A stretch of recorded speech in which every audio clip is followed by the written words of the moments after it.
Para muitos artistas, chega uma hora que você precisa sair da sua terra natal e arriscar a vida no eixo Rio-São Paulo, principalmente para aqueles que buscam trabalhos aí mais na teledramaturgia, nas novelas que são realizadas ali no eixo Rio-São Paulo. Foi assim com muitos nomes, como Zé Wilker, como Arlete Salles, Lúcio Mauro, que deixaram os palcos, o rádio do Nordeste, para arriscar a vida no Rio de Janeiro.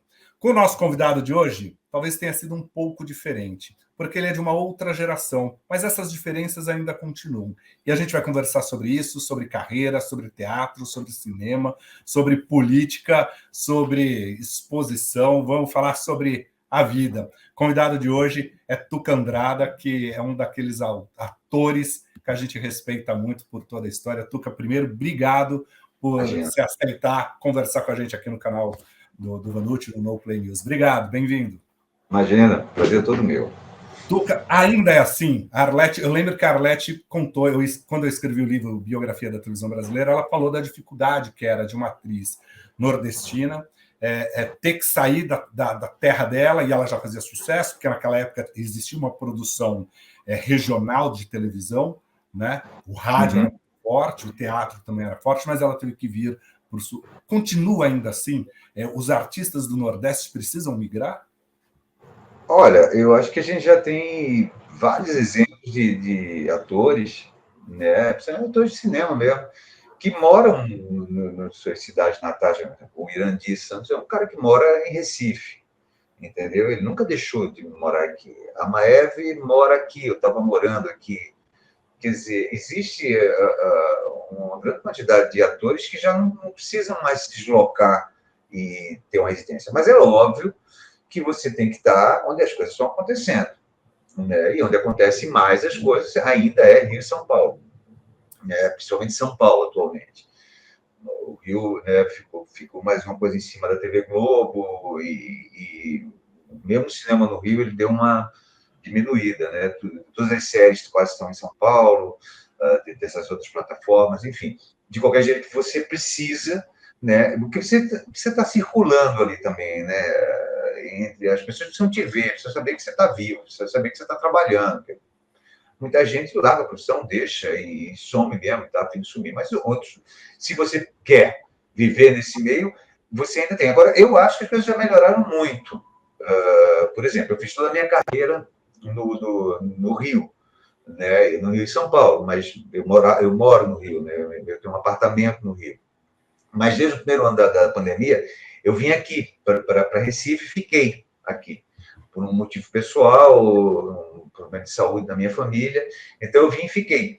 E eu tenho ido constantemente. As pessoas perguntam onde é que você mora? Eu nem sei mais, porque eu fico mais tempo em Recife, né? Mas agora mesmo, acabei de voltar de São Paulo, estava fazendo um filme lá, já é a terceira ou quarta vez que eu vou a São Paulo, faço o trabalho e volto para cá. Quer dizer, de alguma maneira melhorou.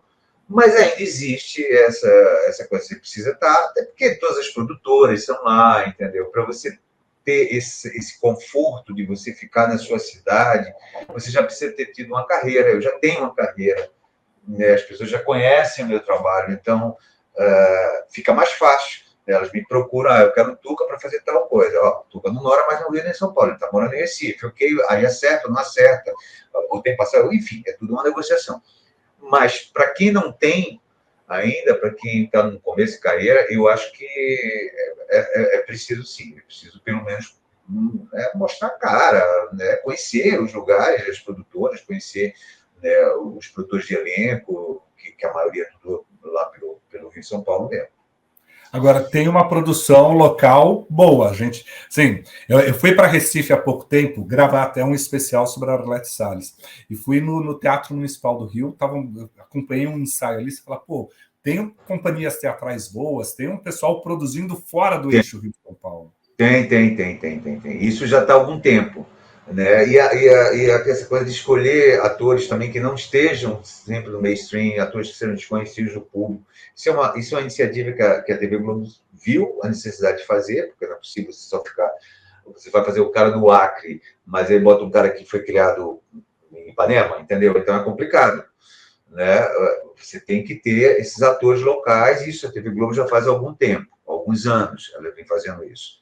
né? E com essa coisa de outras plataformas produzirem também, né? Eles não querem só os atores, aqueles atores, aquela carona que eles já viram no Novela das Oito, às vezes os diretores querem pessoas completamente diferentes, né? Então eles mandam produtores de elenco para pesquisar. E sim, existe um movimento teatral, não só em Pernambuco, mas como existe em Belo Horizonte. Belo Horizonte é muito perto, em São Paulo. Mas existe no sul do país, existe no Pará, quer dizer, há isso, há uma movimentação. Mas ficou muito mais fácil se produzir teledramaturgia, né? Fácil no sentido que você hoje, com um celular, você produz teledramaturgia, né? Com a pandemia, que a gente foi obrigado a ficar dentro de casa, as pessoas começaram a pensar como é que a gente vai produzir agora teledramaturgia, entendeu? E isso inaugurou muitas iniciativas. Então, não é mais tão complicado, você não precisa de uma aparelhagem gigantesca para você ter uma luz bacana, por exemplo. O Bruno Mazzeo fez uma série muito bacana na casa dele, né? Com a mulher que é diretora, estava tudo ali. Ele, a Joana, e com os amigos que ele foi chamando, assim, vou fazer. Quer dizer, ou seja, as pessoas começaram a se virar e viram que é possível se produzir audiovisual de ótima qualidade, sem necessariamente você estar amparado por uma plataforma gigantesca ou por ou por uma TV Globo, por exemplo, ou uma Record, uma coisa assim. Tuca, posso dizer então que o sucesso de uma produção, de um filme, de uma série, de uma novela, está muito mais na capacidade artística, no texto, no ator, do que na capacidade tecnológica do aparato? Acho que não, acho que é meio a meio. Acho que não é uma coisa tão simples assim, né? Quando se trata de teatro, não. Ali está na mão do ator o tempo todo, né? É o ator que domina aquele tempo dentro daquele espaço ali. No audiovisual, não. Tem uma série de coisas que contribuem para isso. Até o próprio lançamento, de como é que o público vai ouvir falar disso. É óbvio que você pega sei lá, uma plataforma como HBO, né? A quantidade de dinheiro que eles têm para fazer um lançamento não é a mesma coisa que se eu for fazer o meu filme aqui, autoral. Óbvio que não é, entendeu? Então, para ter sucesso, é preciso uma série de coisas para que o público tenha acesso àquilo, entendeu? Até para o público poder julgar aquilo. Aquele trabalho. Então, ele não é tão simples assim só. Você tem grandes atores, você tem uma boa história, você tem um bom diretor. Você tem 50% aí, entendeu? Precisa aí. Precisa ainda do caixote, como se fala, né? Do estúdio, de tudo que está dentro do caixote. Agora, Tuca, você lembra como é que foi que você tomou a decisão? Putz, chegou a hora de eu sair de Recife e ir para o Rio de Janeiro. Você lembra desse momento? Assim, foi fácil? As pessoas ligam, por uma ideia romantizada de carreira, de ator, que não sei o quê, que deixa sua terra, as pessoas acham muito que eu deixei Recife só por causa disso. Eu sempre quis deixar Recife, não porque eu não gosto de Recife, mas é porque eu queria ver o mundo, entendeu? Então, eu sempre tive muita curiosidade de ver o que está do outro lado do mar, entendeu? Para onde é que essa estrada me leva? Então, isso é uma coisa que vem desde muito criança. Então, independente de eu ser ator ou não, eu iria sair de Recife, eu iria conhecer o mundo, porque isso eu tenho esse componente aventureiro na minha personalidade. Então, eu iria de qualquer jeito, independente da minha profissão. Como na época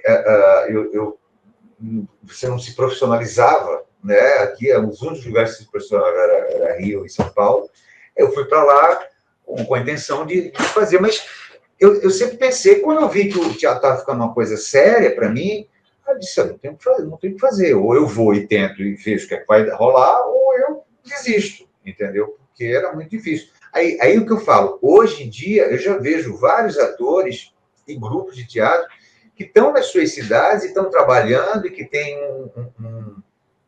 um trânsito nas duas grandes capitais brasileiras, mas que têm esses trabalhos nas suas comunidades, nas suas cidades, e é isso que eu digo que facilita.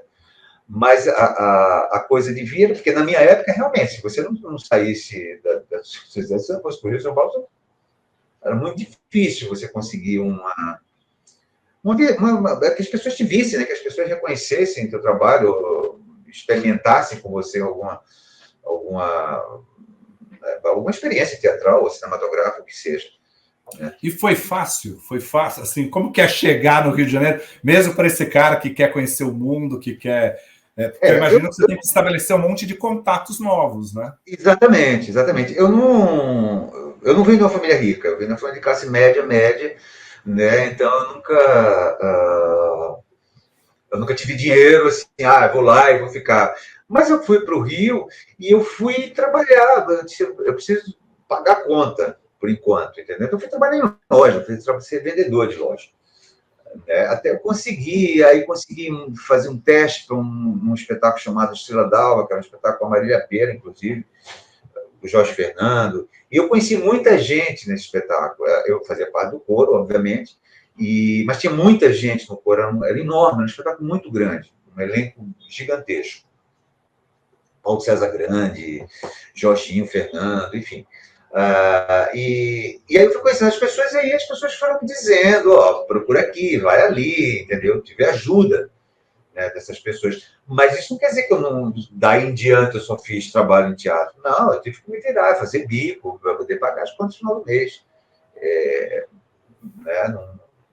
Mas Tipo, não, bico, foi... mas eu não tenho essa coisa, eu dormi em banco de praça, eu passei fome. Não, graças a Deus, não aconteceu isso na minha vida, entendeu? Eu não tive esse perrengue. Eu tive perrengue de assim, tô duro, né? Eu não quero comer, não posso comer tanto quanto eu quero comer, né? Mas de fome, como tem vários colegas meus que já tiveram esse tipo de dificuldade terrível, né? Ou de não ter onde dormir, ou não ter onde ficar, isso eu realmente não tive, não. Então, eu posso dizer que eu sou privilegiado. Agora, você veio para o Rio, foi primeiro teatro, né? A televisão foi muito depois, foi teatro, cinema, só depois televisão, né? Eu fazia pontinhas, assim, fazia um elenco de apoio. O primeiro personagem da televisão realmente importante, que é um personagem que tinha desde a sinopse e que se tornou um personagem muito importante dentro da trama, foi no Dono do Mundo, em 1991. Eu cheguei no Rio de Janeiro em 1986, isso são 5 anos depois. Não é muito tempo, né? Se você pensar num começo de carreira para um jovem, não é uma coisa tão absurda assim. Então, eu não estou minimizando meu esforço, não, tá? Eu tive que correr atrás, sim, muitas vezes, né? Mas talvez hoje é mais fácil olhar daqui para lá, né? Assim, É, e até tirar o peso de determinadas coisas que talvez. exatamente. Pô, tem gente que se lasca muito mais que eu, né? Mas é um termo muito nordestino, né? Tá aí, mas enfim, na hora envolve sofrimento, envolve esforço, envolve dor, envolve solidão, envolve isso tudo. Tenho deixado toda minha família aqui, minhas referências, primeiras referências aqui, entendeu? Na verdade, eu fiquei adulto no Rio de Janeiro, né? Eu cheguei com 21 e saí do Rio de Janeiro, quer dizer, não saí, vim para cá, para Recife de volta com 56, não, Então, não, 35 anos. Eu moro mais tempo no Rio de Janeiro que eu morava em Recife, entendeu? Então, mas eu também, pelo que você já falou, eu já acho que você já não é nem mais de Recife, nem de São Paulo, é transitório qualquer coisa. Né? Imagina, eu sei que eu sou daqui, eu sou pernambucano, mas essa coisa de onde é que você está? Você está morando aonde? Várias pessoas, esses dias, assim, várias pessoas me perguntam, mas você está morando aonde? Isso eu não sei onde é que eu estou, mas estou morando onde tiver trabalho. Tem trabalho lá? Eu vou para lá e trabalho, entendeu? Também juntou uma coisa aqui, de eu estar fazendo eu resolver fazer um projeto meu aqui. Eu nunca tinha estreado aqui, eu já tinha passado com um turnê por Recife. Mas isso é uma boa hora, já que estava tudo meio devagar, eu vou começar a pensar nesse projeto e vou botar para rolar. E foi aqui em Recife que estreou, né? Foi em março. Então, isso também foi uma coisa que me fez ficar mais aqui, porque E a eu peça trabalho. é sobre o Torquato Neto. Isso, exatamente. Uma peça sobre Torquato Neto, que é um projeto que eu já acalento há muitos anos, entendeu? E aí, com a pandemia, tudo para, eu me debrucei muito mais sobre esse projeto. Comecei a estudar muito mais, a ler muito mais. Como eu tinha muito tempo, né, para ler, para assistir, para ouvir coisas, para conversar com pessoas, eu aproveitei esse tempo da pandemia exatamente para botar fazer todo o embasamento teórico que tem que ter dele, né? Uma coisa é você ser apaixonado pela obra de alguém, outra coisa é você analisar essa obra, ouvir o que é que as outras pessoas, gente com muito mais estofo cultural que eu diz sobre aquela pessoa, enfim, um estudo mesmo. Então, eu aproveitei para isso e acabei montando o que me fez ficar mais aqui. né? O que me faz ficar... E é difícil tirar essa paixão por um tema que você... Porque, na verdade, é isso, né? Na hora que você vai criar, trazer tudo isso para o palco, você tem que tirar a sua paixão, a sua admiração para... Não, eu É acho que não. difícil. A paixão está lá. Eu acho que na hora que você se aproxima do personagem, às vezes, se você está apaixonado demais, você pode se atrapalhar. Mas isso é uma coisa que só vale para mim, tá? Não vale para outra pessoa, não. É uma coisa que eu penso só para mim. Eu acho que se eu estou muito... mas quando eu vou para o palco, se a paixão não estiver presente, nada acontece. Né? Aquilo ali tem que fazer um sentido... Quando eu piso no palco, eu tenho que ter aquilo ali tem que dar sentido à minha vida inteira. Eu estou aqui porque eu nasci em Recife, não sei o quê, porque aconteceu isso, toda essa ligação. Então, tem que ter a paixão, sim. Mas eu acho que quando você estuda um personagem, é lógico que você estuda apaixonadamente, mas você não pode deixar que a paixão atrapalhe a sua visão, entendeu? Senão você pode ficar muito cego em relação a não ter uma crítica em relação àquele personagem, você precisa ter. Você sabe que a gente está conversando aqui há quase 20 minutos, e uma palavra que você sempre repete é trabalho, né? Assim, o trabalho, o trabalho. Você é daqueles atores que meio Tony Ramos, assim, é o ofício. O Tony já falou isso para mim uma vez. Ele falou assim: ô Vanucci, isso tudo é o meu ofício, é o meu trabalho. A luz, o holofote, isso aí é coisa da indústria. Né? Ele falou: o meu negócio é o trabalhar, é o realizar. Né? A sua vaidade está muito mais no realizar do que no glamour que talvez essa profissão traga? Sim. Sim. É lógico que no começo, muito jovem, assim, começando, essa coisa ela pode essa ilusão ela pode te pegar, e pega. Né? Principalmente você faz um sucesso, ou um personagem que faça muito sucesso na televisão, entendeu? Você começa, há um assédio em cima de você, de tudo, há uma facilidades em cima de você que te seduzem muito, mas você tem que ter o pé no chão e saber que aquilo é passageiro, porque no próximo personagem ninguém vai falar, entendeu? E o meu maior prazer é eu ver que eu emocionei a pessoa. Se eu vejo que aquilo chegou, né, que aquilo tocou de alguma maneira, aí eu estou realizado, entendeu? Aí eu estou Eu lembro realizado. que eu entrevistei você há muito tempo. Você estava fazendo aqui em São Paulo, o Beijo da Mulher-Aranha, você e Cláudia Raia foram na rádio que eu trabalhava lá e falaram de todo de quanto que vocês mergulhavam. Na época, eu acho que você não tinha residência em São Paulo, estava morando em hotel, ainda gravava novela, estava tudo... O ator é isso, tem que se ajeitar no que dá, se virar nos 30 ali, morar em hotel quanto necessário, um Sim, ajudar o outro. eu passo mais tempo em hotel do que na minha casa. Isso mesmo quando estava no Rio, eu passava mais tempo em hotel do que na minha casa, entendeu? Eu trabalho muito.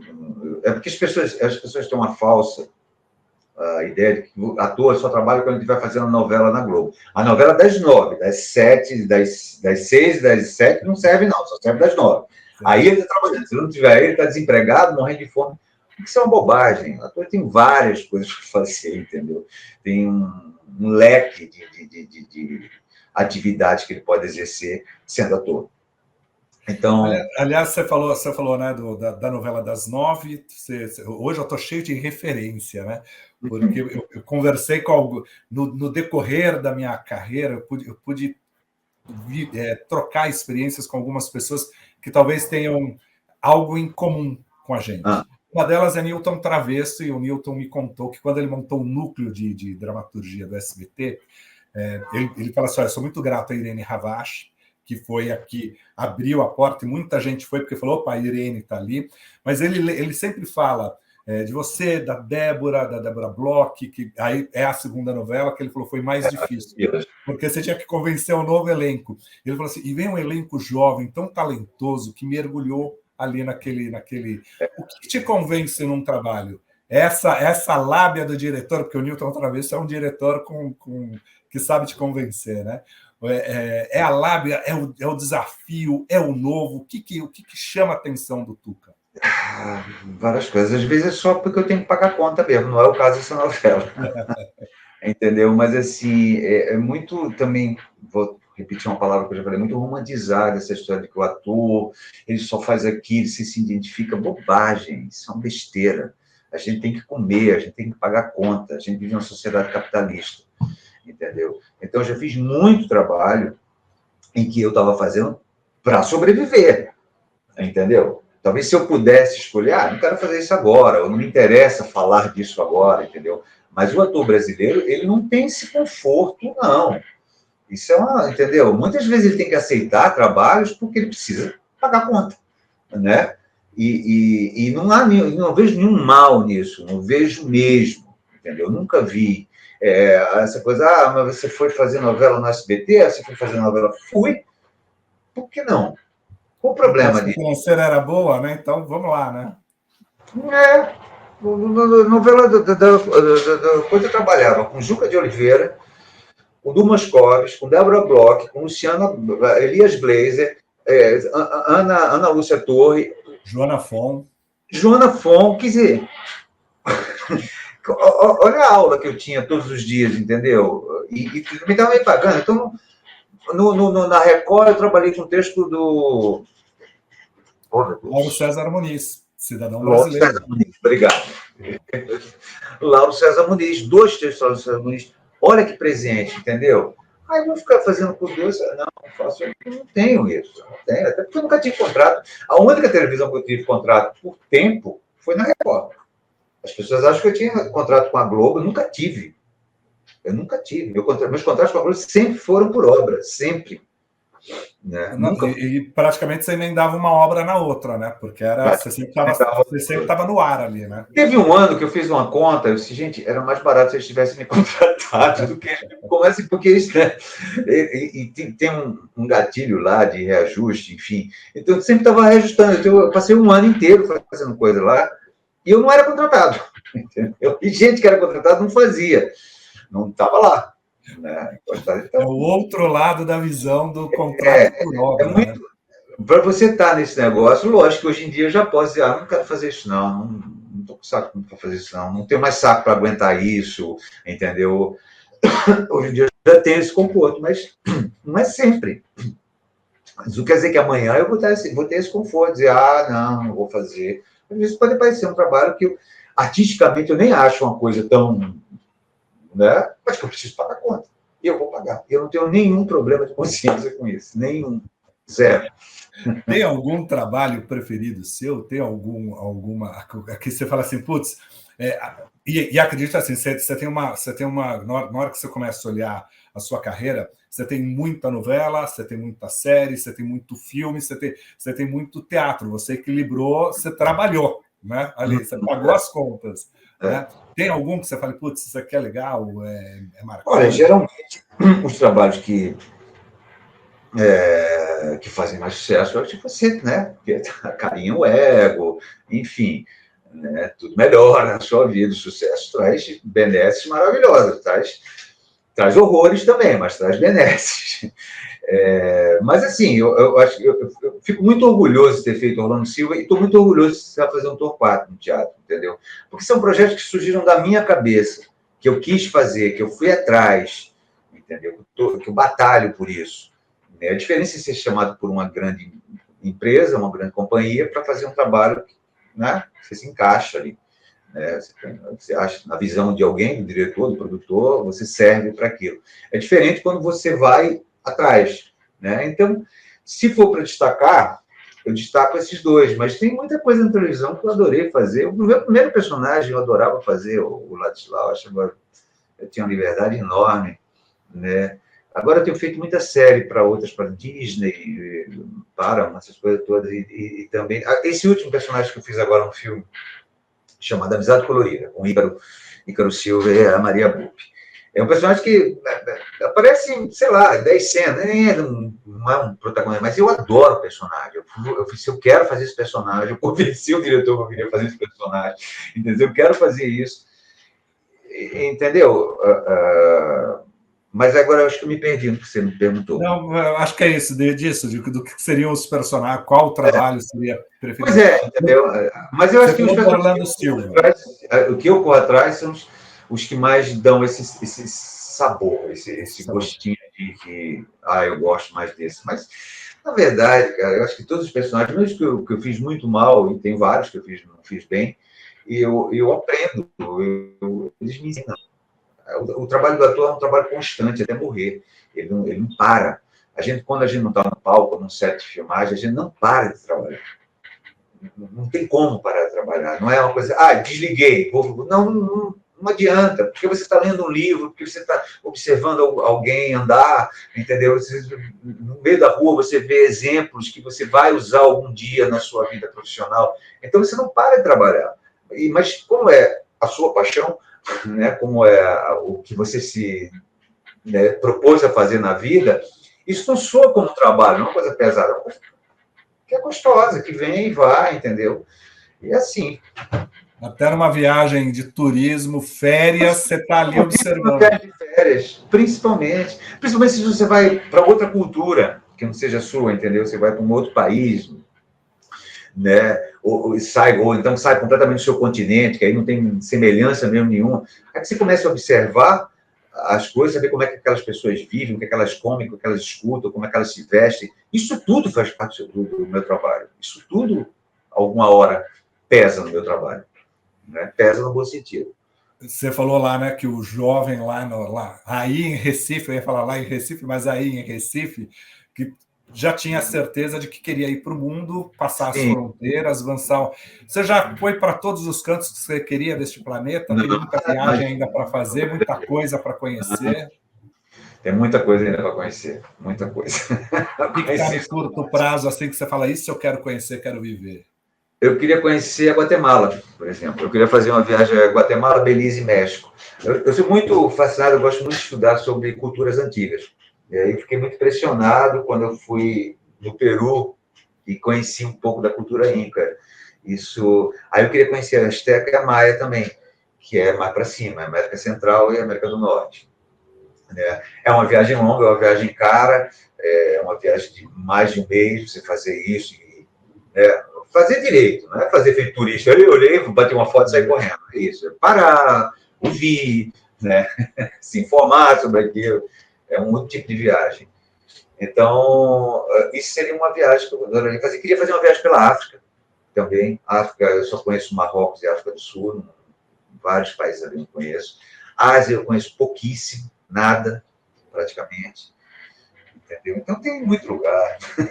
A Ásia é o tipo do lugar que você fala assim, putz, vou fazer a viagem, como já é distante, você tem que colocar 3, 4 e botar um bom período. Aproveita já para fazer um tour por lá.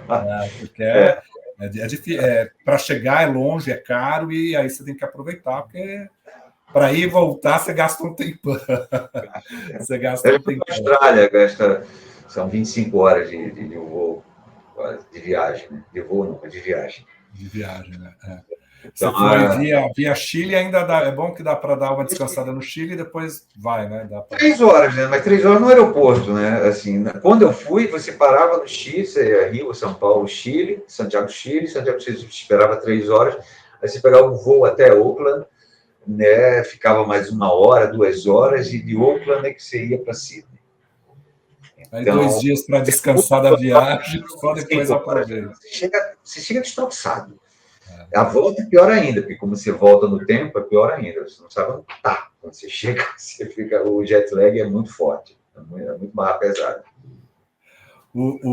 Das plataformas existentes, aí você vai falar assim, não, mas existem muito mais plataformas existentes para um ator. Mas vamos nas tradicionais, o teatro, o cinema e a televisão. Tem alguma que te realize mais? Assim, é o palco que está a sua essência? É o cinema que você mergulha mais? É a televisão onde... Porque cada uma vai ter uma característica ali. Sim, sim. São pessoas que fazem completamente diferentes, são equipes diferentes, apesar do povo de televisão e de cinema, eles circulam nessa área, mas tem um pouco que é específico de cinema. Você vê, esse povo faz televisão, esse povo faz cinema, você consegue discernir. Mas eu acho que seja o teatro, porque o teatro foi meu começo. Eu fiz muito mais teatro que qualquer outra coisa na minha vida. Qualquer novela, de que qualquer série, o filme, tudo. Então, eu sempre estive no teatro. Eu nunca... Foi muito difícil. Eu acho que o único ano que eu passei sem fazer teatro foi esses anos da pandemia. E mesmo assim, eu estava preparando um projeto meu para teatro. Então, eu me sinto muito bem no teatro. Eu gosto do teatro porque o teatro tem uma possibilidade de erro. Você é jogado num ringue e você tem que sair vivo daí. Entendeu? E essa possibilidade do erro, ela me atrai muito. essa visão do abismo e eu não cair me atrai, entendeu? Ela me desafia. Então eu gosto do contato com o público, eu gosto do som que vem da plateia, que às vezes pode ser até o silêncio, entendeu? Eu gosto do cheiro de mofo do teatro, eu gosto das pessoas que fazem teatro, não que eu não gosto dos outros, não é isso, mas eu vivi mais isso, muito mais dentro do teatro que dentro de um estúdio de televisão, por exemplo, entendeu? As pessoas acham que eu já comecei minha carreira fazendo televisão, imagina.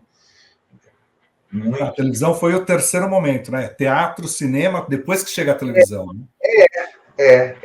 O cinema ele vem também meio junto com a televisão. A partir do momento que eu faço sucesso na televisão, que eu começo a fazer várias coisas na televisão, aí tem vários pontos de cinema também. Né? Essa inversão de que a televisão começa a pegar do cinema, isso vem um pouquinho depois. Vem na retomada do cinema, entendeu? Vem para lá. Não vem na década de 80, não. Vem 90, final de 90, por aí. E aí, agora sim, a televisão pega muita gente que é de cinema, os atores que são conhecidos pelo cinema, para pôr no seu jornal, que eu acho super bacana, saudável demais.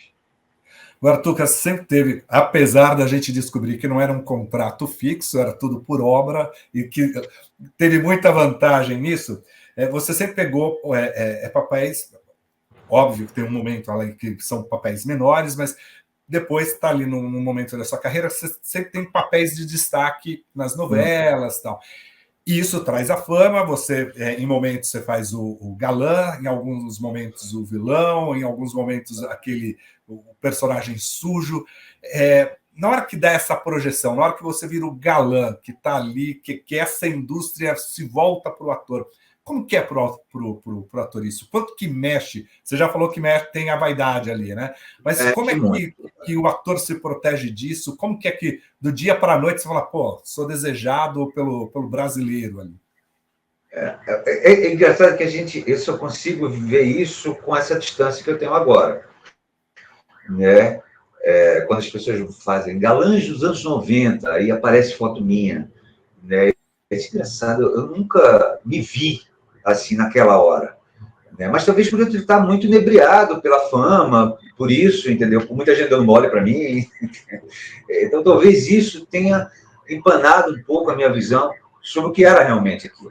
É uma bobagem. É uma coisa que passa porque você envelhece, como todo mundo, entendeu? Há uma cobrança gigantesca em cima do envelhecimento dos atores, isso é um absurdo, entendeu? Vivo botando foto de atriz com biquíni na praia e falando mal, e uma coisa agressiva, violenta, raivosa, entendeu? Eu acho isso tudo um horror.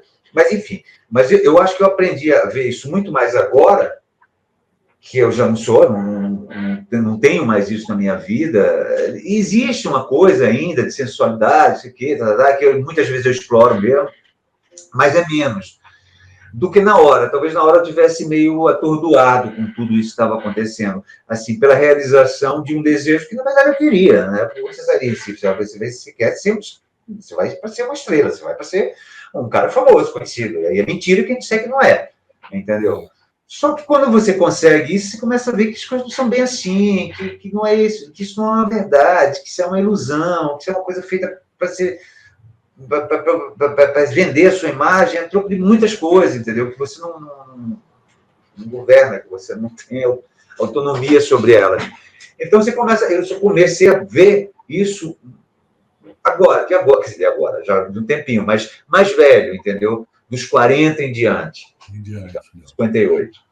Você está com 58, eu estou com 54, somos da mesma geração.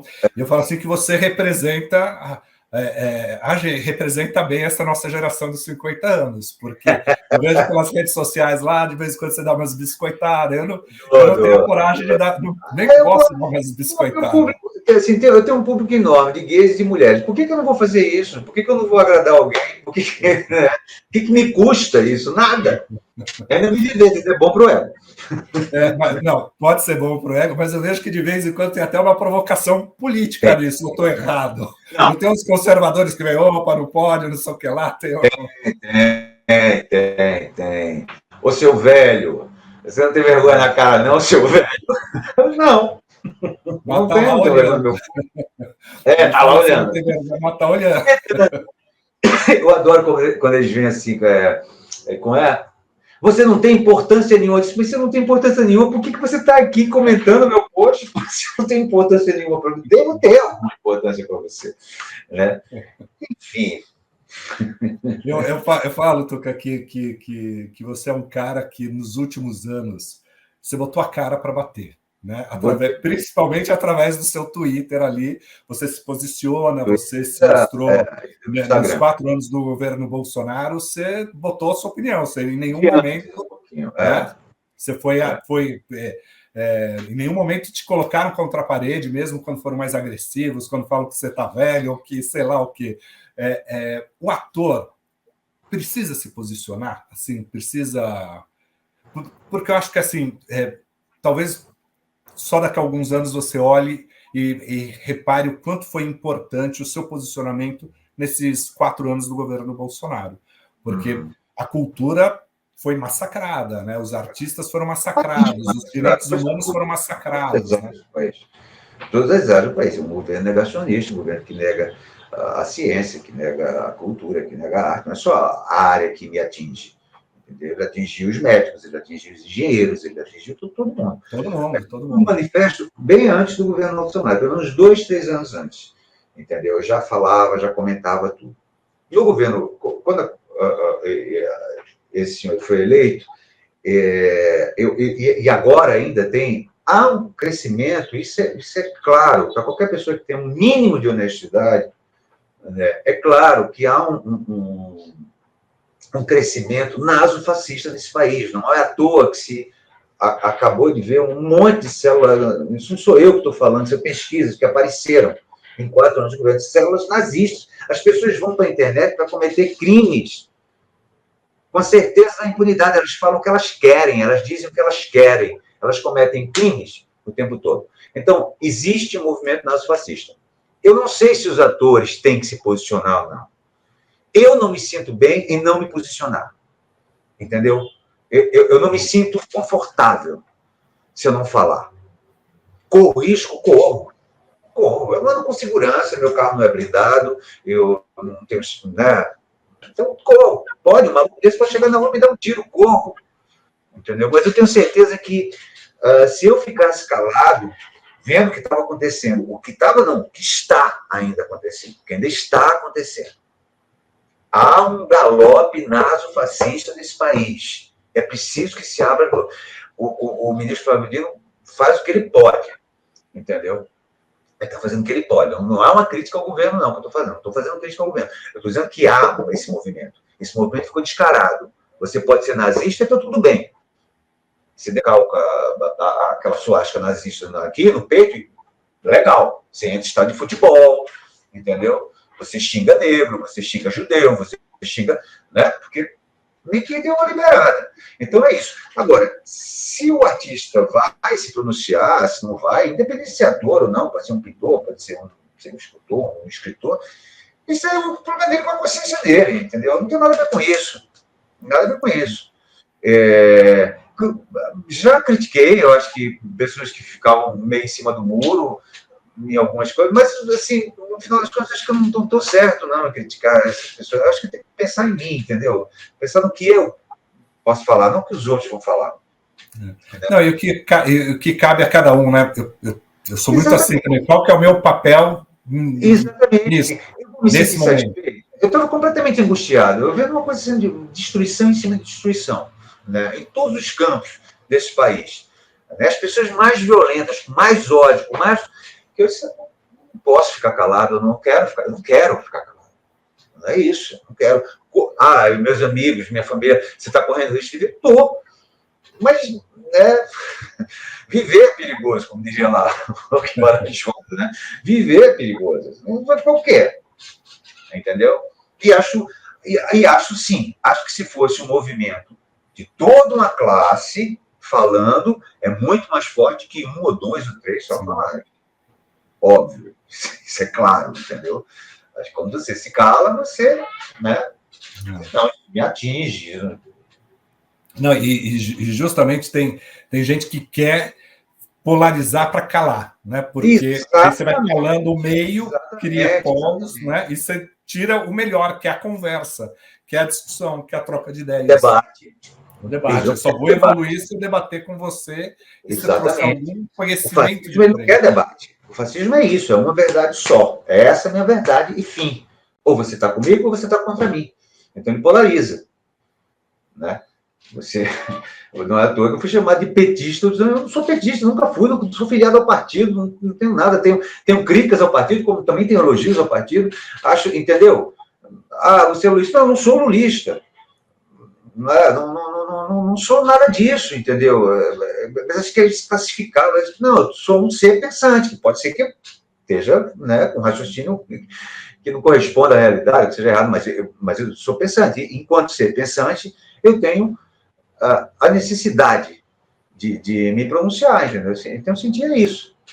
Talvez fosse uma válvula de escape também, porque o que a gente estava passando, além desse governo terrível, né, esse manicômio que foi, a gente estava no meio de uma pandemia, o que tornava tudo muito mais complicado. Para onde fugir? Não tem onde fugir. Só que você pega um foguete e vai para Marte, entendeu? Mas não tem, é o globo, é o planeta.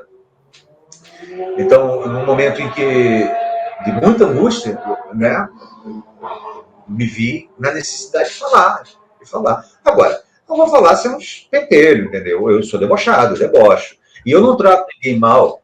O problema é que as pessoas muitas vezes entram na minha conta, assim, o atorzinho de merda. Entendeu? Quando você chega para mim e fala, o atorzinho de merda...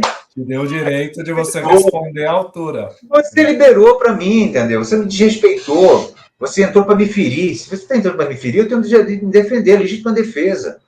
Entendeu? É aquela coisa...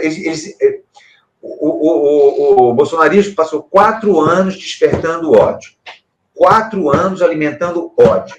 Aí, quando você responde com ódio à altura, aí eles vêm com um papinho cínico, canalha, de o amor venceu. Vai merda, entendeu? Não vai me calar por causa disso. Vocês passaram, vocês quiseram isso. Ai, não, eu não sou. A aula de catecismo da outra face eu perdi. Essa aula de catecismo, eu não fui. Entendeu? Eu não dou outra face. Talvez esteja errado. Talvez esteja bastante errado. Mas é assim que eu sou. Então, essa coisa, vão perdoar. Não perdoo, não. Eu não perdoo. Não, mas é isso mesmo, né? Acho que em algumas questões a gente pode dar a cara, né? Virar o outro lado da face, mas tem lugares de posicionamento de ponto, né? Entendeu? Um vagabundo mamateiro qualquer, um vagabundo corrupto, mamateiro, dizendo que eu sou corrupto. Eu dei duro pra caralho na minha vida, entendeu? Desculpa o palavreado, eu falo muito palavrão. Eu dei duro pra caramba na minha vida, entendeu? Eu não tenho um pai rico, eu tive que trabalhar desde cedo, entendeu? Eu trabalho desde antes de Lei Rouanet existir, entendeu? Aí vem um imbecil qualquer olhar pra mim e me chamar de mamateiro. Ele quer que eu respeito nada. Esse lance da Lei Rouanet, como distorcem, né? Porque na hora que fala... As pessoas repetem a Lei Rouanet e nem sabem o que é. Eu vi pessoas da minha família que não tem nada a ver com a área artística falando de Lei Rouanet. E aí eu pensei, explica para mim a Lei Rouanet. Não sabe. Não sabe o que fala. Entendeu? E como se tudo fosse resumido pela Lei Rouanet.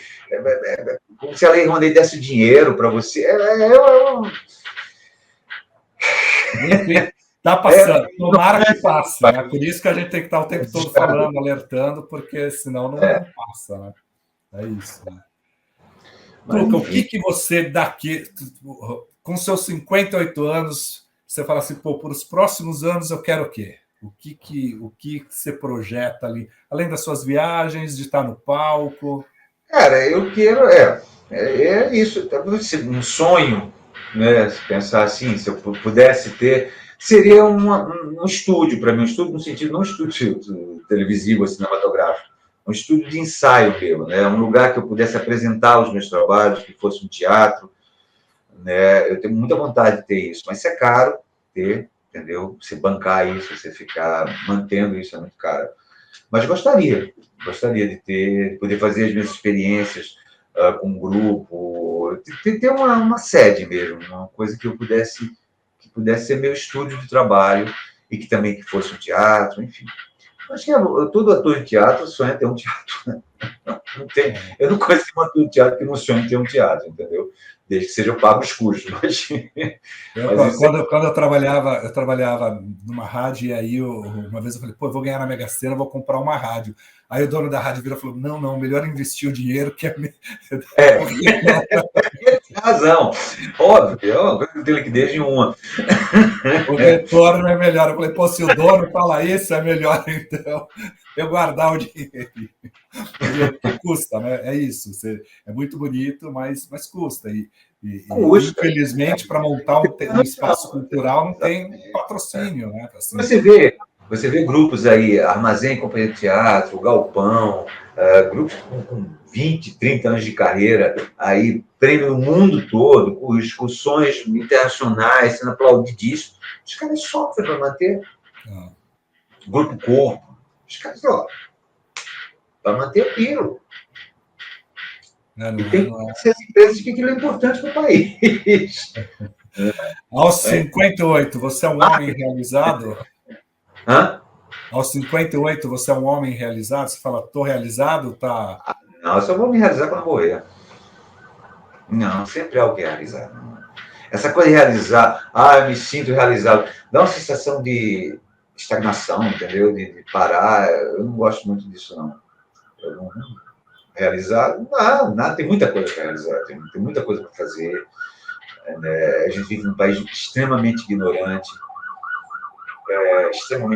isso a gente viu agora, um país que tem um componente naso-fascista em sua gênese, dentro da sua personalidade, isso é horrível.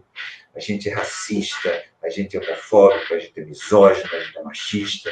Isso está dentro de mim, está dentro de você, está dentro de todo mundo. É uma coisa que vem de geração em geração, em geração em geração, né? E que a gente precisa olhar para isso todos os dias. Não sabe? Então, como ser realizado? Realizado por quê? Porque eu consegui meu objetivo profissional? Legal. Consegui, mas esse objetivo ele sempre vai, você consegue. Aí você conseguiu um papel na novela, mas eu quero aquele papel. Aí eu vou tentar aquele papel. Aí depois, eu vou tentar fazer isso no teatro. Então sempre tem um andar a mais na minha vida. Assim. Nunca. Às vezes eu fico pensando, do que você imagina, você já tem 58 anos, daqui a pouco você vai morrer, não vai ficar mais do que 20, 30 anos, 40 no máximo, entendeu? Não é isso. Vai bem. Se ainda mais se tiver Recife, uma boa praia, entendeu? Com os amigos. Então, aí eu fico imaginando assim, caramba, eu tô pensando isso, mas isso é uma coisa que eu vou pensar lá atrás. Eu quero fazer isso, mas não vai dar tempo de fazer isso tudo. Mas mesmo assim eu quero, eu vou atrás disso. Então, essa coisa de realizado, não. Quando fecharam o caixão, aí esse que está realizado, foi realizado. Eu sempre falo na minha terapia o seguinte, que eu sou o cara, não sou mais o cara de 30 anos, porque já foi, aquele já ficou, né? Não dá para eu projetar o futuro, porque o futuro a gente não sabe, então vamos viver esse momento agora. Sou o cara de 50 e pouco, 54, bem vivido ali. E presente, eu acho que no momento, né? A gente tem que olhar muito o que está ao redor. Porque você vai ficando mais velho, você vai entendendo que isso vai ficando muito claro para você que a única coisa que você tem é o já, é o agora, é eu aqui falando com você, entendeu? É isso que eu tenho nesse momento. A minha vida é esse aqui agora. Não há nada. Depois que acabar a entrevista, eu sair, você entendeu? A gente só tem aquele momento. A gente só tem esse momento assim de vida. Isso vai ficando muito claro. À medida que você vai envelhecendo, isso vai ficando muito claro. Porque o seu tempo de vida, como vai encurtando, você olha para trás e vê que você já andou aquilo tudo, mas vê que seu tempo de vida ele vai encurtar, então faz com que você aprenda a prestar mais atenção no presente, a tentar estar no presente, a tentar ficar no presente, né? Não ficar numa projeção do futuro, nem lembrando do passado. E o que você gosta desse presente? Na hora que você olha assim no presente, você fala, tem lá o seu teatro, tem os seus amigos, o que é esse momento o que esse presente te traz de bom, te dá prazer? Olha, eu estou vivo, eu tenho saúde, eu faço o que eu quero, entendeu? Então, eu sou um privilegiado nesse país, porque eu nunca tive nenhuma necessidade, eu nunca vivi numa comunidade que tinha que me livrar de tiro. Meus pais, como falei, eram de classe média, me deram a educação que eles podiam me dar, entendeu?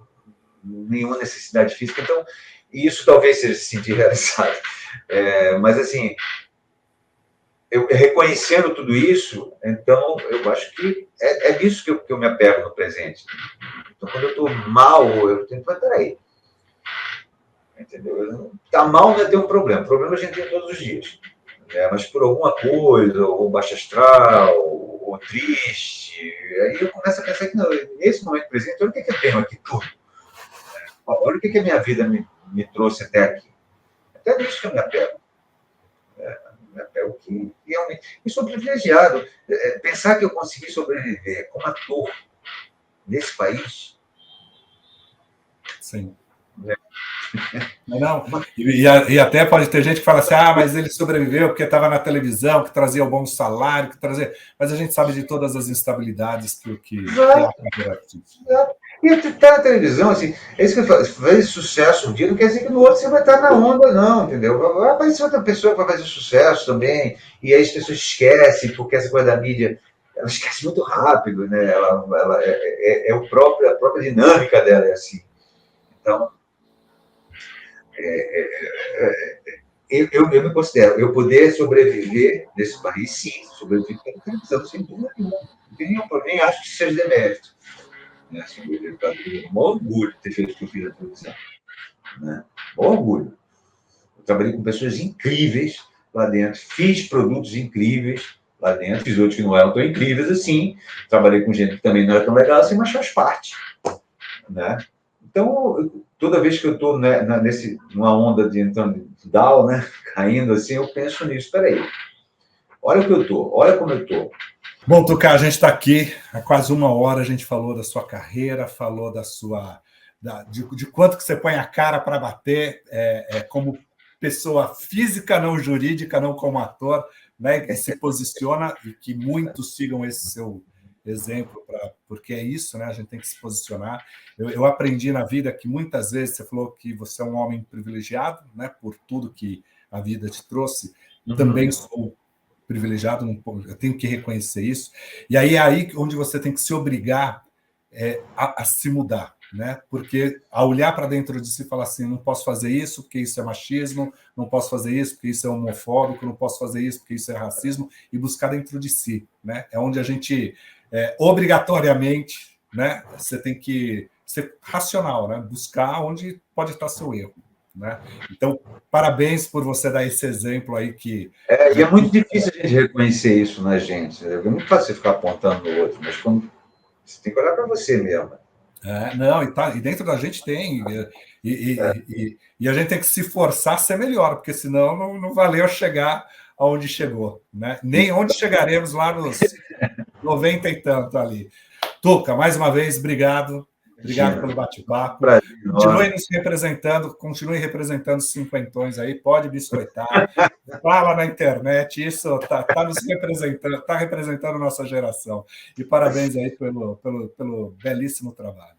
Obrigado, muito obrigado. Boa noite. Até a próxima. Tchau, tchau. Até a próxima.